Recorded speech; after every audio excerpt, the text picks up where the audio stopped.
Hello there, Cancers. I hope this video is finding you well. I apologize for the delay with this reading. I was traveling the past few days and I got really sick with the flu. I caught it on the plane, so I was really under the weather and there was no way I could get this video done for you guys on time, so I apologize. I wanted to, feel well before I can start the videos rather than shortchange you and do a video that might not be when I'm not feeling at my best, okay? So I apologize. Without further ado, let's go into this reading here. First of all, I see it's a scene near the window, okay? So there's like light streaming through a window. And as I look up, I see like little boxes, and it's mirrors, okay? They're like very, very small. There are like 10, 15 of them, or a lot of them. They're kind of tied up with like fishing wire, which is a clear wire, right? It's very thin, it's very clear, it's translucent. And they're hung from the window. So these frames with mirrors on them, they're kind of spinning, okay? And the light is streaming through them and hitting them, and it's bouncing off the light. So I see a lot of just reflections, a lot of reflections, a lot of mirroring energies, and a lot of just bouncing back and forth, like deflecting, bouncing, as well as the mirror spinning. So it's just, that's what the message I was getting is, there's a lot of reflection, there's a lot of contemplation, there's a lot of mirroring energy. And as most of you are aware, anytime we are dealing with another person, the communication, the interaction, it's a two-way street. And so if we're approaching somebody and they seem very standoffish, they seem really just, they seem as if they don't want to interact with us, we're going to get defensive, we're going to recoil, and we're going to kind of like mirror that energy back to them, right? And because you guys are a water sign, you guys are deeply, very sensitive. You're very sensitive. You also pick up nonverbal cues really well, okay? Water signs are so adept at that. And so you sense people's energies, you sense people's attitudes, their tone, the words they use, everything comes out as if you're able to read their true intention. And so I feel like there is a significant relationship in your life, and this is somebody that you're dealing with, interacting with on a regular basis, and you have a strong emotional connection with. And I feel like the way in which the two of you are dealing with each other, I see almost like this dance with the mirrors, okay? I'll reflect back whatever I'm getting back. So it's like you're not approaching each other with your true, authentic self. You're mirroring exactly whatever they give you, and they likewise. They're mirroring whatever you give them. I feel that you're not able to show your true colors or your true intentions because you're deeply sensitive. You don't want to get hurt. You don't want to feel rejected. You don't want to say something and have the other person shoot down your ideas, shoot down your plans because, you're sensitive. But I feel that the person that you're dealing with, kind of like that sun streaming through the window, it's vibrant, it's fiery, it's passionate. And this is somebody who's very verbose, who's very opinionated, who's very like, in a normal interaction, they are very authentic. They have strong opinions, they have strong ideas, they have plans, and they're able to verbalize all of these. But when they're interacting with you, because they see you very skittish, very, I want to say slow to act, slow to move, they feel rejected because this person has a lot of pride, okay? So I feel like two people coming together, and one person, you, deeply sensitive, and the other person has a lot of pride. And both parties are very afraid about getting hurt. because, you know, one person is like saving face and the other person is just like emotionally, I don't want to get hurt. And so we have a little bit of a stalemate here where there's lack of communication, meaningful communication, where there's a lack of being able to come together, being able to talk about things, being able to reconcile, being able to resolve issues, resolve problems, because both of you have your walls up and both of you have your own hang-ups and your own blockages that's disallowing the two of you to come together. So lots of mirroring energy. One person might say, you know, like, hey, do you want to go out on Friday? And then I feel like they might say that to you. And then you kind of hesitate. You're thinking, you know, you're pausing and you're thinking like, what do I have to do Friday night? Is there anything important? But because you take that step back and because you hesitate without telling them, give me just 1 second, let me think about, you know, what I have to do on Friday night. Because you're not able to tell them that, they see you hesitate, they see you taking a step back, and they mistakenly think that, oh, this person, you know, the Cancer, doesn't want to go out with me, doesn't want to see me, is not interested. And so they back off, and they might say in a very flippant way, oh, it's okay, I'm actually busy anyways. Or they might inadvertently say, you know, Joan and Mike, my other friends are going to be there, you should come with us if you like. And then they dash off because their pride has been hurt because they feel rejected. So I just feel like there's so much miscommunication. And we need to be very aware. And, you know, this is not on you because, like, the energy is mirroring, right? I don't feel this is entirely on you. But I just feel that there is a strong need to communicate, okay, a very strong need to communicate. Look at this roar. This is the Five of Wands, fighting, arguing, not being able to agree on things. But look at this roar. This is really powerful. This is somebody who's very, very pissed off. This is somebody who has so much to say, and yet, when you look at this card, you feel the frustration, right? You feel the anger. You feel the need to communicate, and yet we're looking at it and we don't hear any noise, right? So this is what I mean. I just feel like there's so much that needs to be hashed out. There's so much that needs to be said. And look at this. One person is screaming and the other person is recoiling. The other one is conflict avoidant. The other one is like, you're being uncouth. You're being too melodramatic. You're being... So like, one person has so much they want to say, and the other person, I feel, is being dismissive. And so, this spread is ripe with miscommunication, misunderstanding, not being able to put ourselves in another person's shoes. That's what it feels like to me. They with you, or you with them.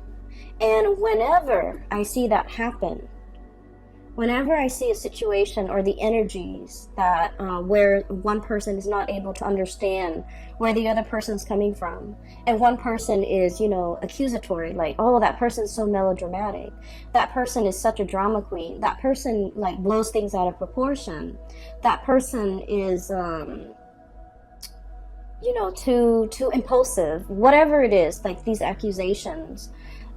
Every time we do that, I feel as if the other person, you know, whenever anger or really strong emotions come out, it's rarely just about one thing, right? It's a series of things, of life experiences, a culmination of all the things that could go wrong. And it's kind of like, you know, on that day, it's the perfect storm condition happens, and then that person just blows up. So it's just rarely one major factor, one major event. It's a series of things that contributed to this outpouring of really strong emotions. And we can't be dismissive.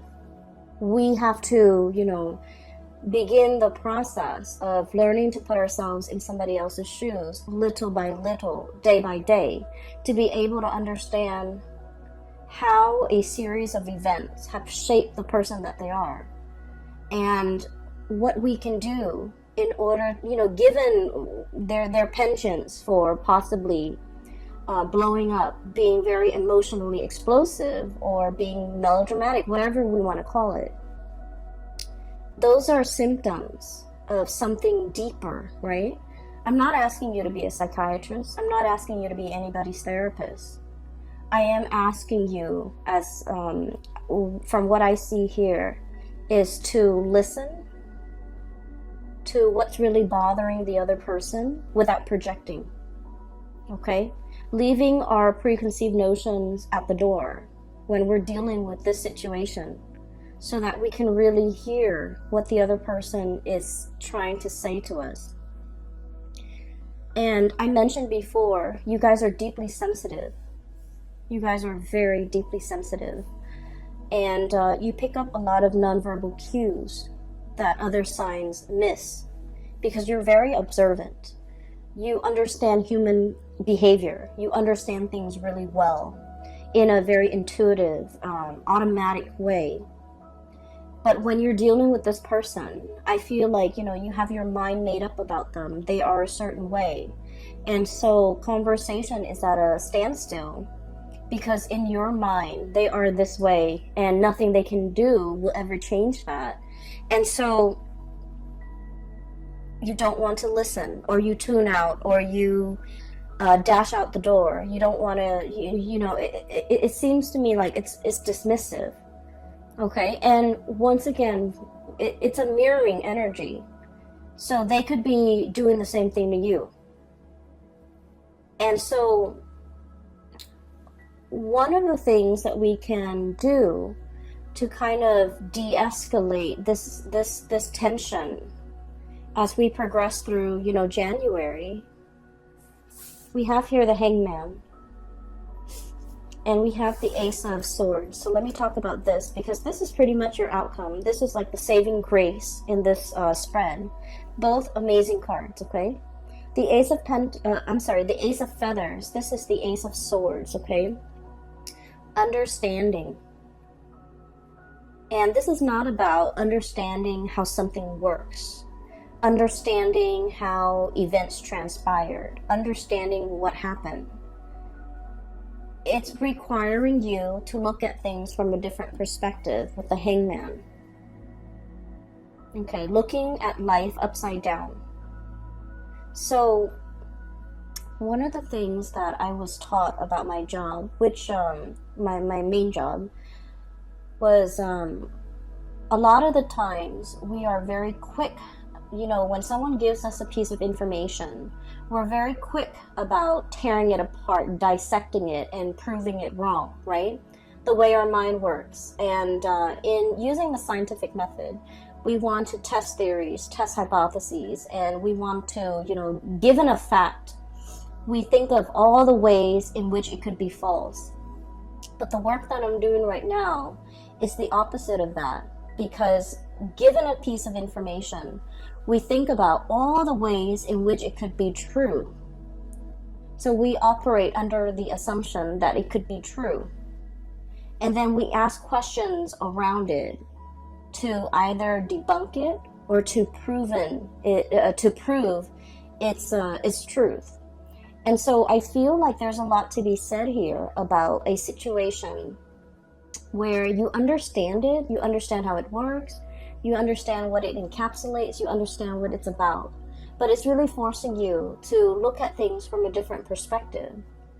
And really questioning, do you know all there is to know about the situation? Is there something that you're overlooking? With this Ace of Feathers, this is almost like, the goat is really cute, right? Like in this depiction, he's very adorable.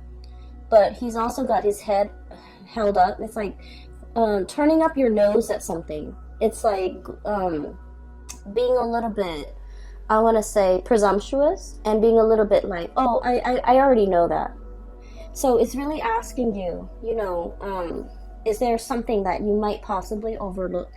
Is there something about this situation that you're not 100% aware of? Is there some missing information that could potentially um,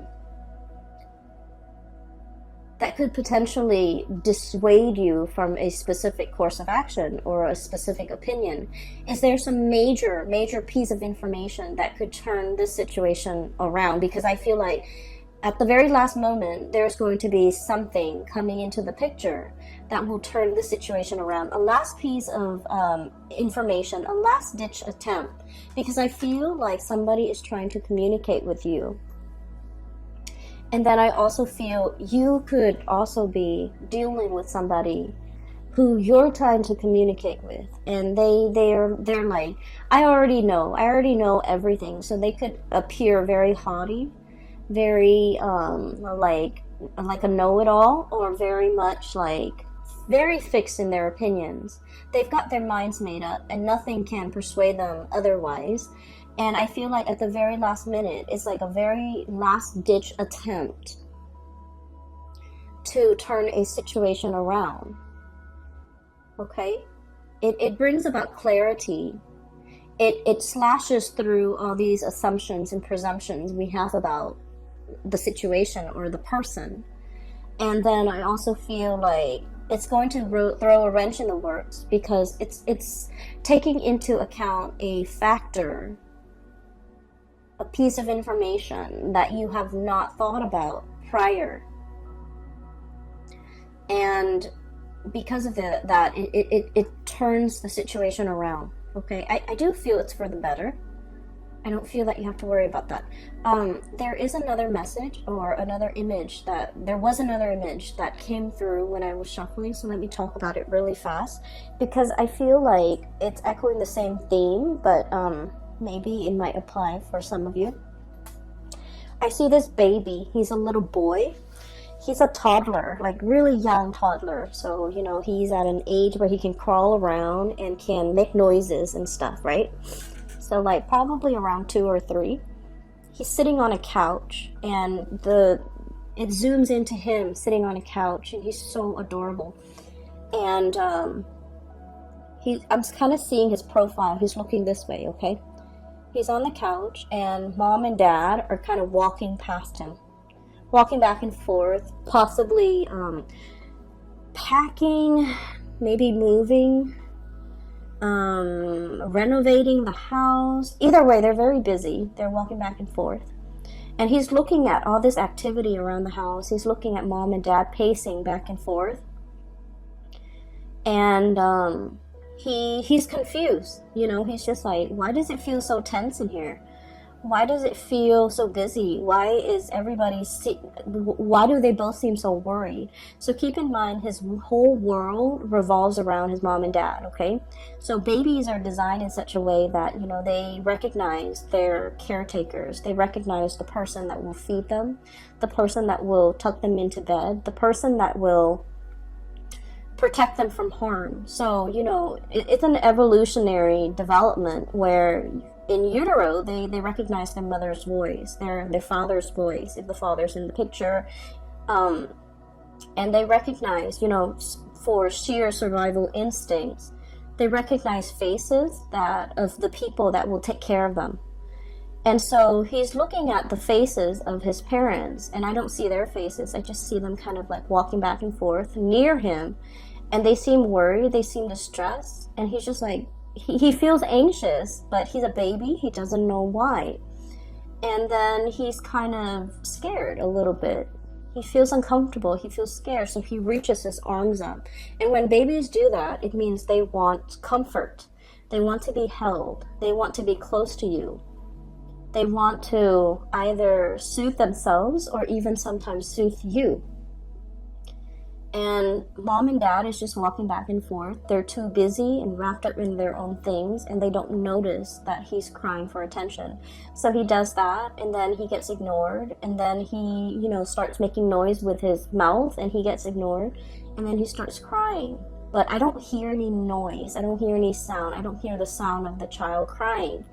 I just saw this scene where there's a situation that where somebody is like reaching out, trying to contact, trying to communicate, they might not have the vocabulary in which to communicate with you. And so the scene cuts out. So I feel as if it's asking you, you know, is there somebody in your life that you're not giving enough attention to? And, you know, God forbid, I don't think it's like a toddler, but I feel like it's somebody who is not able to communicate, who might not have the vocabulary, who might not have the linguistic skills, who might not be mentally aware of their needs and their wants. They just know that they feel uncomfortable. They just know that they want to break the silence. They just want attention. They just want you to focus on them. And you're very busy going about your day. And this is where I feel like, you know, you feel like the other person might be a little bit melodramatic, but I feel like you're dealing with someone who's very deeply intuitive and very deeply sensitive as well. The way in which they project it is they're very proud. Okay, so when they want something and it's shut down, then they recoil and they never ask again. Okay, so that's what I'm sensing. I feel for many of you, there's a situation here. It's like a love relationship. It could be family as well, but I feel more so love relationship with a significant other, where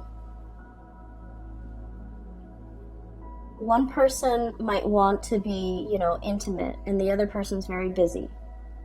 And then the person that wants to be intimate asks, like, hey, you know, let's spend the night together. And the other person's like, I'm busy. So just imagine if someone is like coming to you with their all, with their hearts on their sleeves, wanting to have, you know, like making themselves very vulnerable, wanting to be intimate with you in like a very vulnerable way, emotionally, physically, and just giving you their full being, and you're telling them, oh, I'm busy. And you don't follow up with more explanations. You don't follow up with like a hug. You don't follow up with like a promise. Oh, we'll do this next time, you know? It's very hurtful. So I feel like somebody might be dealing with this, and then it happens time and time again. And it's hurtful. And you know, you become callous. You stop asking. You stop wanting to be intimate. You become resentful. You start wanting to get back at the other person. You start wanting to do things and say things and behave in a way so that the other person knows and sees and understands that, oh, I don't need you. Because that's what I'm feeling here. We have here the Four of Wands. This is a family situation, but what I'm seeing here is this is turning away. And then I have here the Empress. Very bashful. You know, bunnies are very skittish, okay? They're very shy innately and very warm and cuddly, but in this situation, it's like you come at somebody with your all, and without an explanation, it feels like somebody's rejecting another person. And then over time, so that same scenario, over time, you know, the one person has been turned down many times. They become callous. They become resentful. And then when their partner is in a tough situation and their partner needs them, then they're just like, oh, you're being melodramatic, you know. You should learn to take care of that yourself. So I feel here there's deeply entrenched resentment and deeply entrenched resentment that is coming to the light.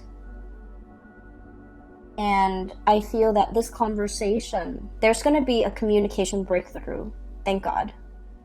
because everything is done so subversively and so like passive aggressively. It's really frustrating for me to see this and you know, and be in it. It feels so uncomfortable. So everything has been under the radar, has been done in a very passive aggressive manner, has been, you know, like it's like fumbling around for your keys. You're frustrated. It's dark. You can't see what you're looking at. You're trying multiple sets of keys to get into your house so you can, you know, rest and recuperate. And you're fumbling, and it's cold outside, and it's like a combination of things, and it just piles on, and it's really uncomfortable. And I feel like it's so subversive, under the radar, looking on at a situation, wondering what the other person's up to, and yet not willing to communicate, like, what are you doing today? How was your day today? Just like silent treatment, I feel. Silent treatment, passive aggressiveness, silent treatment, everything is done under the radar. It is so uncomfortable for me to read this. I hope you guys are not dealing with this, because as a water sign, I can't imagine this being a comfortable place for you to be in, or a comfortable relationship for you to have to endure. You know, we don't have to endure relationships, but that's what it feels like here. And then I also feel like somebody is very prickly. Porcupine. Somebody's very prickly. Imagine slight. You could give them a compliment and they're defensive, you know, and they're just like, what do you mean by that? And even though you're giving them a compliment, a perfectly sincere compliment, so I feel like there's just so much room for misunderstandings here. And like I said, the saving grace is that there will be an uproar, that there will be a communication breakthrough. And the moment when this happens, I just would urge you to let them talk, hear them out.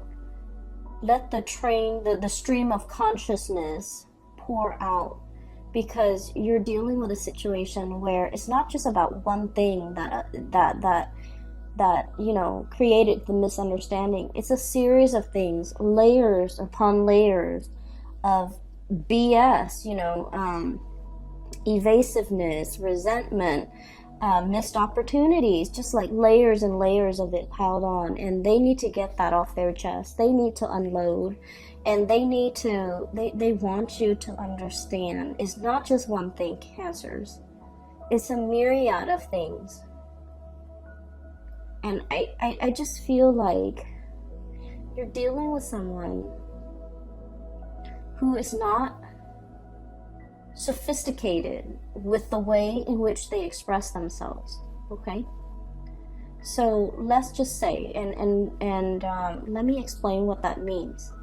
I don't want cross-watchers to get offended, but this is what I want to say, especially if you're a cross-watcher and you're a fire sign.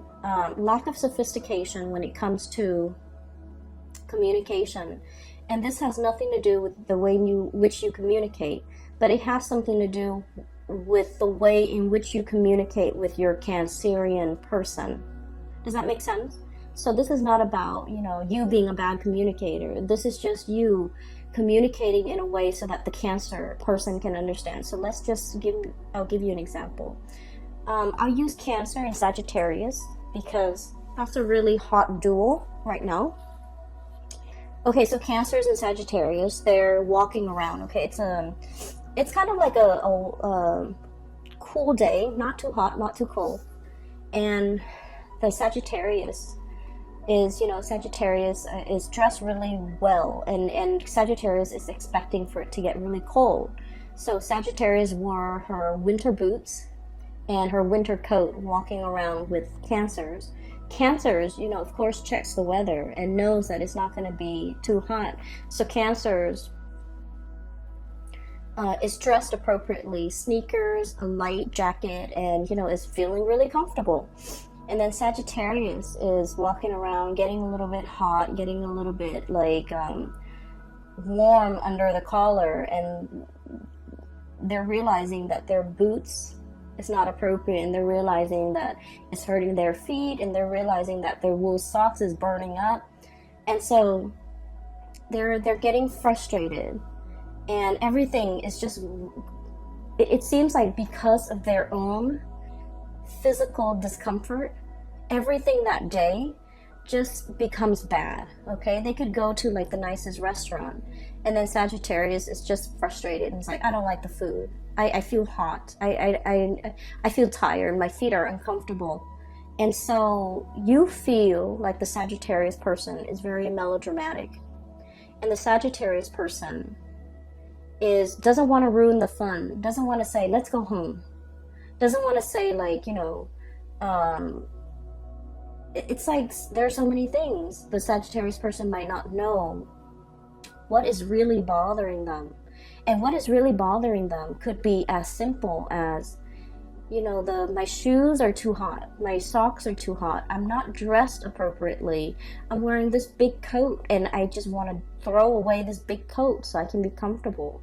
But the Sagittarius might not know how to verbalize all these things, all of these factors that are affecting their emotional state. And so when they are upset, they just lash out, like they're frustrated and they're angry, and they're picking at the things that's right in front of them rather than getting to the root of the problem. Okay? And so I feel like, this lack of sophistication when it comes to being able to know exactly what's bothering us, what is the root of the problem. And like I said, I mean, in their defense, it's like it's a lattice, like a lattice on a pie, layers upon layers of things over the years just piling on.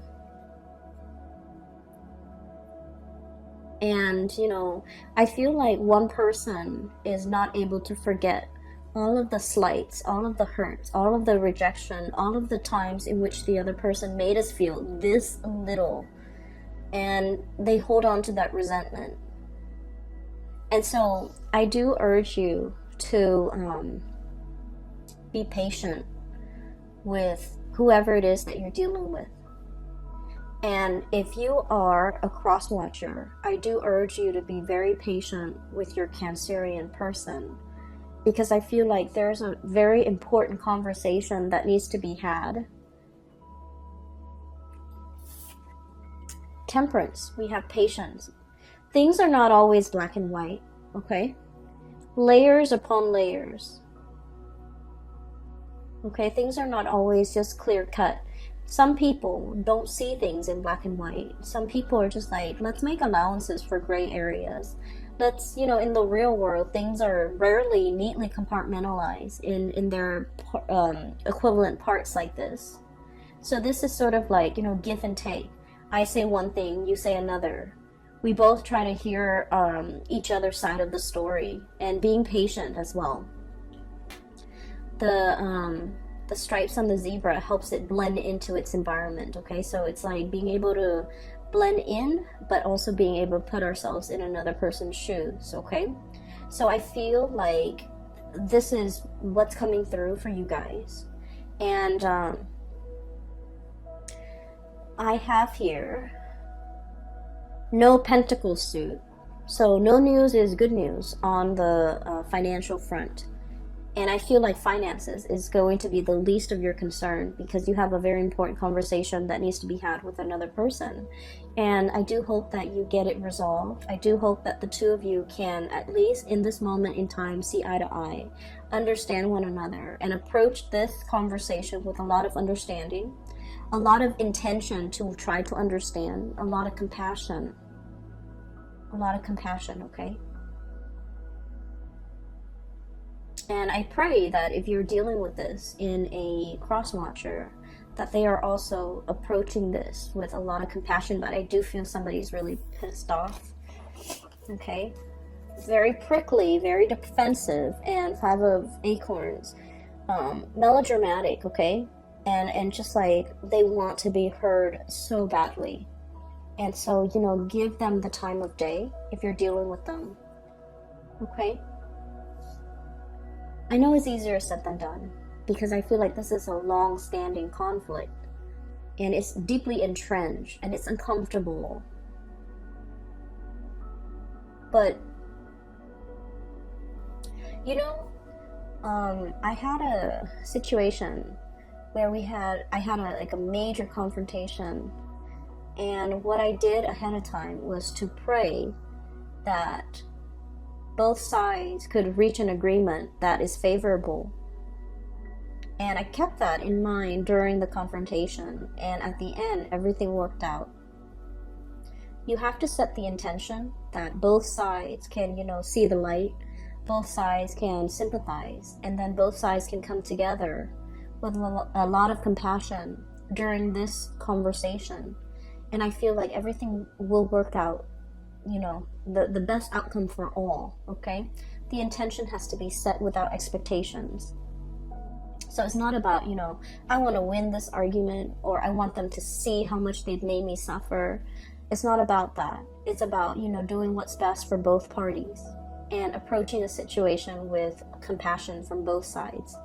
I will leave it at that for you, Cancer. I hope the February reading brings you a lot more closure and a lot more peace. I apologize if this sounds negative. It's what I'm seeing, so I have to relay what I see. Once again, I apologize for the delay with this reading. I wish you all the best, okay? Take care of yourself, and I hope that everything clears up so we can start, the new year with new energies, okay? Take care.